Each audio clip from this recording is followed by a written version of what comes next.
Lee Smith. I'm Jane Johnston from Blood and Iron Martial Arts. Today we are reviewing the PBT Gorget because we've had a lot of requests to just keep this Gorget train going a little bit. So, here we are with this one. Initial impressions. What did you think of it at first? Actually I thought initially it was pretty good, well made. No real issues with it. I thought I kind of liked it. Kind of reminds me of some of the goalie throat protectors I've seen. Nice. Yeah, I like it a lot, especially at first because I don't mind having extra protection. As someone who's smaller and has a lot of bones sticking out with not a lot of meat to protect them, the collarbone protection is huge. And I really, really liked that for kind of lighter sparring with single stick and stuff. I found initially it just straight up doesn't fit well under my sparring jacket. Okay, so for the break-in, I don't really think there is one for this. No, actually it was good right out of the box, which was, maybe out of the package technically, but... Yeah, especially compared to the AF Gorget, it's really nice, and we're pretty sure that's because of this kind of Velcro, which is very similar to the Destroyer mods, where it just kind of pops on and goes. So you don't actually need to break it in much. It's sturdy, it's strong, but it's not so much so that you can't wear it at first. And the flaps are pretty much never changed. So, yep. It was not really hard to wear or didn't really cause any difficulties. No, it's a nice grab it and go kind of product instead of having to work your way into it over a month or so. Yeah. Things I like about this Gorget.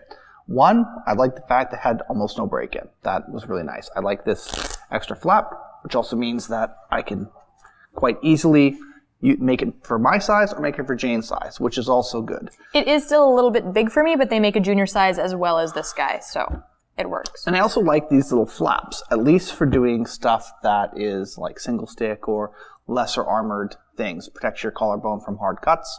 Even though that's what your sword is for, it's nice to have some backup. Yeah, I definitely like the extra protection, especially because the collarbone pieces are a little bit harder than this front piece, which is nice because this stays flexible and this stays protective. It does also have a hard piece inside of the collar. So in terms of protection, I'm a big fan.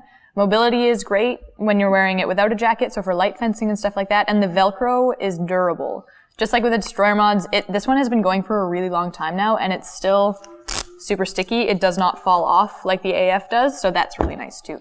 One other thing. It's also the most important of colors, HEMA black. Oh my God. Things we don't like. Now, it's kind of a double-edged sword with these flaps. I like them when I'm doing single stick or when I'm doing rapier. I did not like them under my jacket. I found they caught up when trying to go to higher guard positions and high parry positions. I found that was very difficult.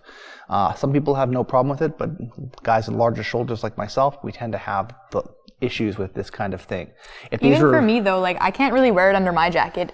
I think it's just too big in the neck for me. It's too wide, so my jacket going over top of it just doesn't really work. It's because you got shoulders. I'm so buff, obviously. Oh, yeah, okay. Otherwise though, there's not a lot I think I want to see changed here. I think from just a straight HEMA perspective and not an iDesign gear perspective, it would be kind of cool if these could be removable. Oh, that'd be really amazing. I have no idea how that would work or how somebody would do that, but it would be a lot more like the Destroyer mods Gorget then, where it's just this piece and then you can add this on, because then it would be a lot more versatile. Because right now my biggest beef with this is that it's not good for all of the weapons that I want to spar with and all of the different gear that I need to spar with. Yeah, ideally you'd want to have your DM Gorget for your arm, more heavily jacket sparring, and this for lighter non-jacket sparring. Yeah, and just a quick note about mobility. It is not so good in terms of a jacket. Like Lee was saying, it kind of limits your shoulder movement, but if you're doing light fencing, good to go on that. No issues. All right, so overall impressions, we really like the PBT Gorget. In terms of a rating right now, we are going to say it would be 2 thumbs up if it's for light sparring, just because it's got all the protection, it's good to go, but overall it's going to have to be 1, just because some people can't use it under their jackets, and it would be nice if you could just have an across-the-board product that worked all the time, regardless of what you were wearing. So it loses a thumb for that, but it's still a really good product. I do like these protectors for single stick. Honestly, single stick, even when I'm fencing rapier, these are actually quite good. So. Yep, it's durable, it's strong, it protects well, it gives you enough mobility. The price is pretty good too. You can get it through Purple Heart for $65 USD, which is 20 more than the Destroyer mods, but we figure that for the extra level of protection and for what it is worth it. So, you can get it through them.